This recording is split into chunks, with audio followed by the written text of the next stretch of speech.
In an ever-evolving digital landscape, for your business to thrive, you must adapt or die. Welcome to Marketing in the Age of AI, the podcast helping you harness the power of AI and marketing tools to revitalize and grow your business. And now here's your host, marketing expert and author of Authentic Marketing in the Age of AI, Emanuel Rose.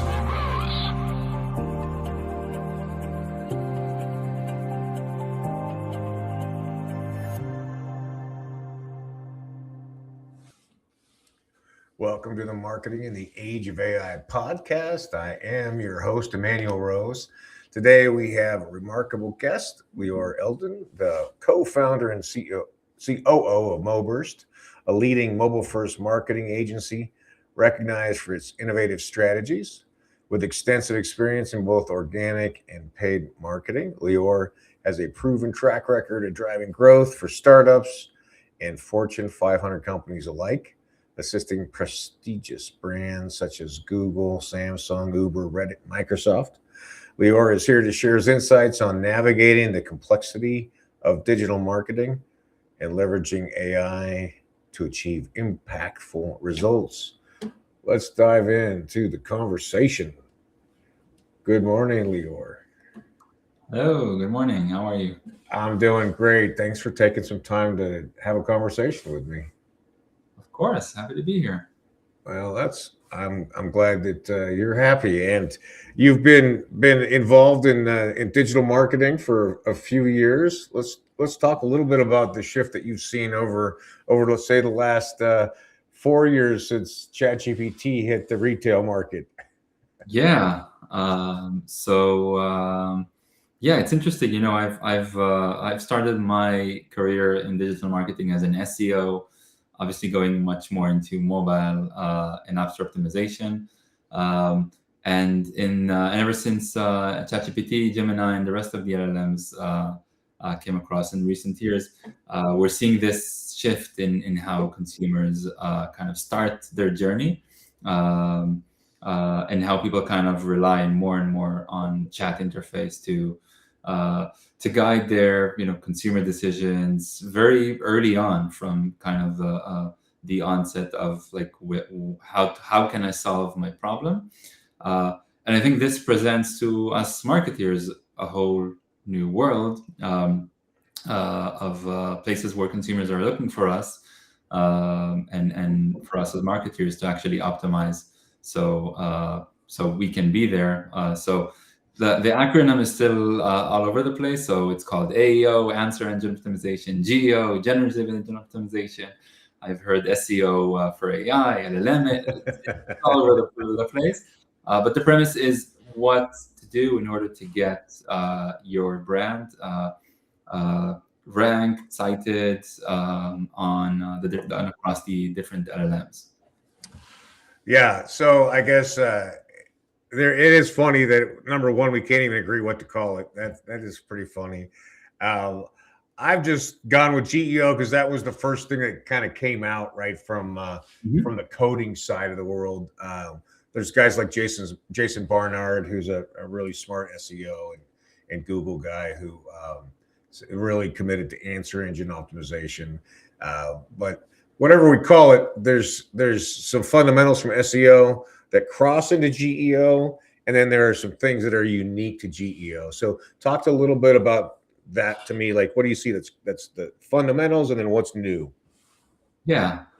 So I think in terms of, there's the technical aspects of what's called on-page SEO, which most of it cover the basics you need for GEO. You need to enable the different bots to scroll your website. It's very much recommended to have certain schema elements. It's kind of the technical elements that help the elements understand what's on your page. And then there's obviously the content itself, which needs to be good content. There's also some best practices around how to structure your content, in the ways which LLMs like, FAQs, all that kind of stuff. So I'd say that's one world, which is, as you mentioned, traditional SEO with, again, some different pointers specifically for GEO. But I think one of the interesting phenomena that we noticed is that as opposed to SEO, where it's mostly about your website and links and stuff like that, LLMs look across everything. So they look across all your online mentions, so different articles about you. They look across social, so places like LinkedIn, and increasingly they're as some websites are starting to block LLMs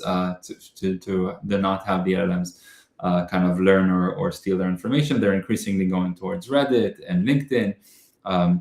So social is a huge aspect. They also look on podcasts, because podcasts are also represented. So what you're saying on podcasts and where your podcasts and what kind of so it's where one of the things we realize it's very holistic in nature. It really takes a look when searching for anything on the entire web sphere, and that's one of the things we're kind of passionate about, not just doing the SEO part of it, but really taking a very holistic approach towards GEO. Yeah, I agree. And it's kind of, we've hit this real spot of like search everywhere, right? We have to have a very, very broad footprint of content, and it all needs to match, right? The kind of the NAP concept from how SEO worked in the old days. Like, so that's critical, that your message, your name, and your contact information all is identical across your press releases, across your YouTube posts, across everything, right?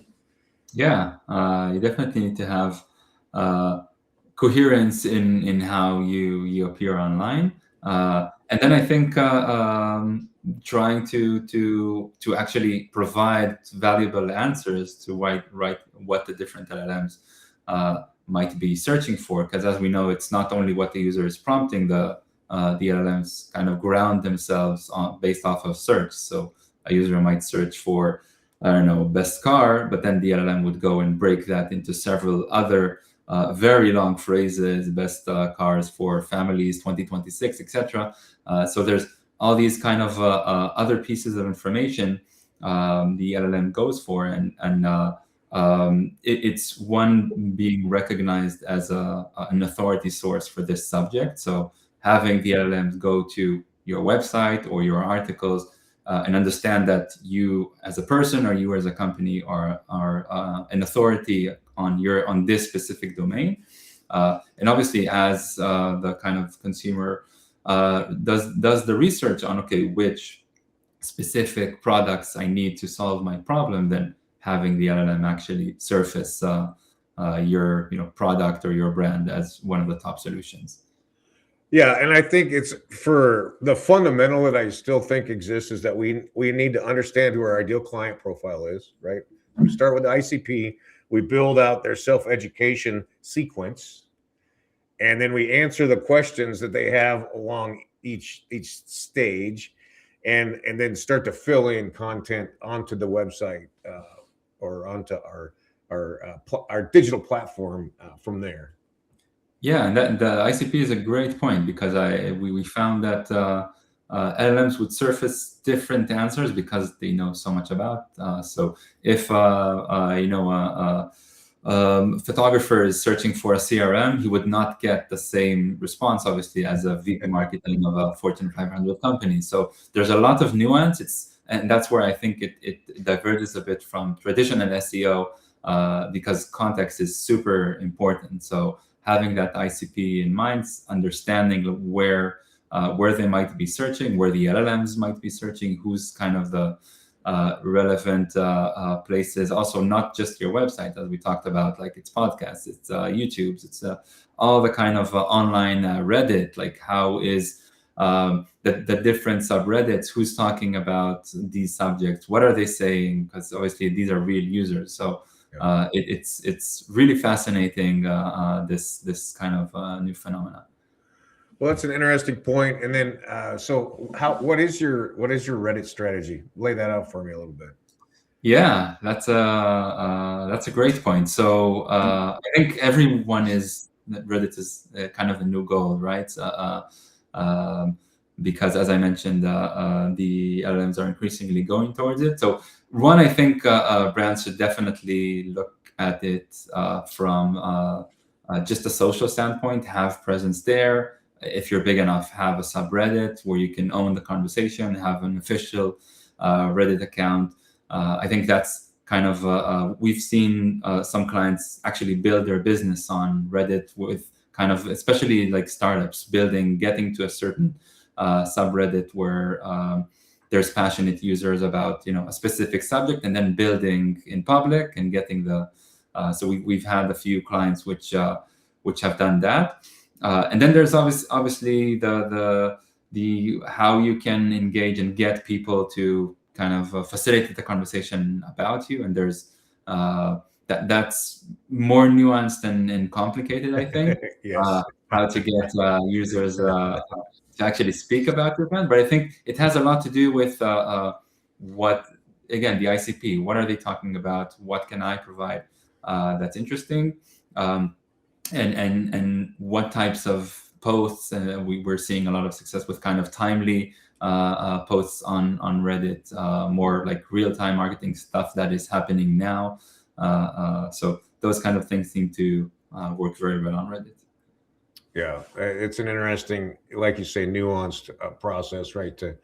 To be authentic and to have real conversations and provide value, but then also to tease out both information from your prospects and then also to be cited when it's hopefully cited when the time's correct. Yeah, one of the things is, I think, just kind of the idea of social listening. So we have different tools to help us identify relevant conversations on subjects that our brand can be relevant, and then having us or our client going in and plugging that information, answering a question, just provide value, and I think we've seen a lot of success on that. If there's just a relevant conversation, if you even don't need to plug in your brand selfishly, obviously, unless the users ask. But in terms of building the specific Reddit users' credibility, so I think there's it's such a vast ocean of knowledge, Reddit, that just finding the places where you might be able to fit in the conversation can work very well. Yeah, I think everybody should be paying attention to that in some form or fashion, right? And then also looking at how you might be able to leverage the Reddit ads. I think that's another interesting spot that I've done some experimentation with that's been pretty successful also. Yeah, we've played a bit with Reddit ads back in the days we were more focused on mobile apps. So to be honest, for mobile apps specifically, it wasn't a huge success. But I could definitely see strategies to where you can, again, plug a certain brand in a conversation. I think it's also still, although Reddit is such a monster, I think in terms of ads and their ad relevance, it's still so kind of, it's not always on spot. But again, having the ability to surface in relevant Reddit discussions is a benefit to the brand. Yeah. I'm wondering what you're doing with content that has been on a website for longer than, say, 18 months or 2 years, right? Because we know, or at least we've heard, that the content older than between 6 and 18 months not so relevant for the LLMs. So what are you doing for old content? Yeah, that's a good question. So we've built a lot of agents that help us kind of go through all of this content. There are places where it's just a matter of restructuring it a bit, again, to the ways that make it more bullet oriented, make it into FAQs, etc. But obviously the subjects which are still relevant and still kind of and just kind of rewrite them and add the relevant. So give some time of a content writer to do that. And to be honest, I think with the tools today, with relatively, like, you can be very efficient with your content if you have the right strategy. But yeah, identifying and that's where I think the SEO and GEO converge a bit. You can look obviously on what pages you're getting traffic, but also like what pages are getting citations from the different LLMs, so you understand there might be valuable. And just one tip that we're seeing is, and I think whoever we talked about the grounding effect of the LLMs. So they usually search for like very timely stuff. So again, if it would be a car model, it would be best car model 2026. So just kind of making sure that whenever you speak on years or dates, make sure they're relevant. So it would surface for the LLMs. I like that. Yeah. So you could take some evergreen content and spin it into 2026, right? In that way. Yep. Yeah. Yep. That's the good old growth hacks of. That's right. Well, we love to have these marketing assets that we could just retouch and have them get value out of again. Yeah. I think also thinking about, again, the content strategy does need to just shift slightly from purely speaking about a specific subject and changing a bit the mindset of what might users and the LLMs be searching for. So much more about answering the questions, and also the kind of basics of, if it's recipes or like just basic information, which might have been useful in the back in the old search engine days. Today, that doesn't provide much value. So go for the more kind of sophisticated answer where you might be able to actually add value and provide something insightful. I think that's a great point, that the LLMs have replaced a lot of those Google searches for very basic information, right? And so, yeah, you want to be able to niche your brand into something that's very precise and exciting versus just fundamental. Yeah, 100%. Love it. Where do you fall on the LLM.txt file on a website?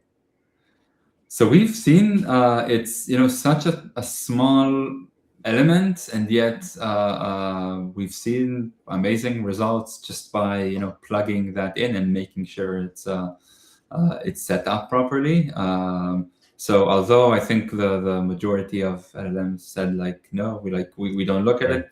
Right. It's working. Like anytime we're seeing a spike in how LLMs crawl. So it's definitely being taken into account.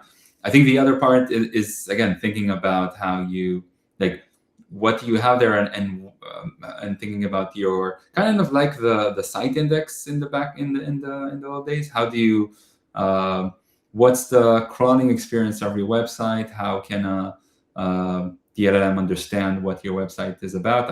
I had a revealing experience, not around GEO, when ChatGPT's agent just came out. So I wanted to optimize my mobile phone bill.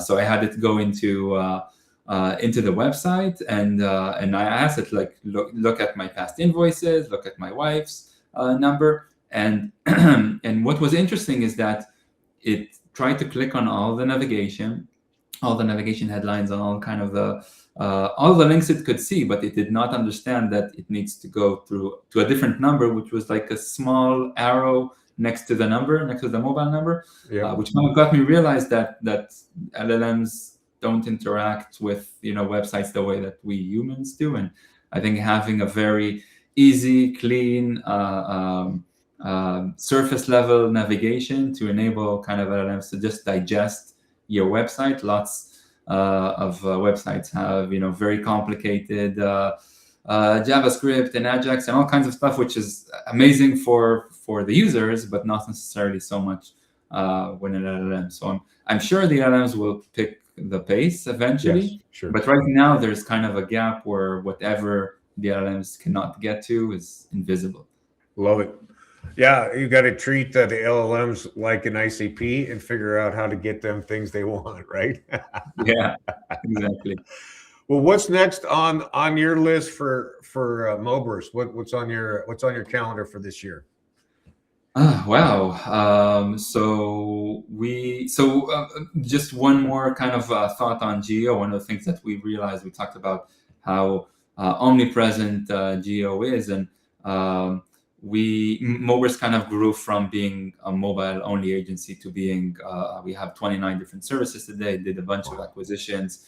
So I think we have a compelling offering there because we have podcast booking and we have PR and we have SEO and we have video animation production. So we're kind of going to market with this offering, which I think is something we're very, very passionate about. Besides that, there's kind of the other opportunities which AI presents, which is how we as an agency use AI. So we've done a huge investment last year. Made kind of we had a whole AI champion program where we essentially took a representative from each department. Built an internal kind of group of builders and initially started with kind of doing AI hackathons, which is taking different. Nice. And that was a very interesting experience because taking like people which are agency delivery folks, not necessarily like product minded individuals, putting them in a room and telling them that work on an MVP. So it's I think the first few ones got people kind of feeling uncomfortable, but we did a couple of those, and it really got kind of people hands-on experience with actually understanding like the value of the different tools and AI and what it can do to their day-to-day. And then we built those a group of builders with champions from each group, and we just had like last week we had kind of an AI week to kind of recap on the last quarter of the year, where we actually shipped a bunch of different products across PR, social media, and it was amazing to see kind of how the culture aspect of people getting excited about the fact that they can build and ship products that can be used by internal teams and by clients. So we're very passionate on that to continue and build on AI this year. So that would definitely be a big priority for us. All right, I love it. I love this concept of service as software, right? Everything that we do inside the agency, we're looking to see how we can create tools to either augment or accelerate it, and then commercialize the ones that make sense, or just use them as client delivery tools for the ones that are internal, right? It's an amazing time that it's that accessible to all of us with the vibe coding tools that exist. Yeah, 100%. And I think there's it requires a mindset shift, which takes some time. And I think having an organization go through that. I think marketing folks are probably one of the first, because everything was it changes so fast. So I think marketing folks were one of the first ones to evolve. But I think in terms of the industry at large, we still see clients which don't really understand how is AI related to their business. There's still strides for the rest of the industry to catch up. Yeah, we have a nice little 5-year window here, I think, to help bring everybody along. So, well, Lior, I really appreciate your time and your insight, and I hope I can have you on the show again, because I really enjoyed the conversation. If people want to get in touch with you at Moburst, how do they track you down? Yeah, so our website, Moburst, moburst.com, and I'm on LinkedIn, on X. You can find me. All right. Well, it's beautiful. Thank you very much for taking some time today, and I hope you have a very exciting and prosperous year. Thanks, Emanuel. It was great. All right. Thank you. Well, it's a great reminder, number one, that the tools, the AI tools, are accessible for all of us to take time to see how we can innovate, not just our workflows, but our businesses, and that there's going to be some MVPs that you develop that may be commercializable, and I encourage you to do that. I also encourage you to dig deeper into these concepts of GEO or AEO. There's a number of things you can do. One is you could check out a book I wrote on generative engine optimization that's on Amazon. And you can also go to geowriter.com, which is a tool that helps you rehab your old blog posts and bring them up into spec for the LLMs. But in general, take some time, put your website into Chat or Gemini, and ask how you can update it in order to be more easily found by the LLMs, and spend some time with your ICPs. Well, I hope you found today's episode valuable and your time was well spent. I also hope that you take some time to find ways that that AI can free up 3, 4, 5 hours a week in your work week. And with that time, that you continue to upskill, that you spend it with your friends and family, and that you get outside into nature away from the screens. This is Emanuel Rose, Marketing in the Age of AI. Thanks for listening to Marketing in the Age of AI. Be sure to subscribe wherever you heard this podcast so you never miss a future episode. Your copy of Authentic Marketing in the Age of AI is available at Amazon.com or EmanuelRose.com. You can also connect with Emanuel on LinkedIn. Thanks again for listening, and we'll see you next time.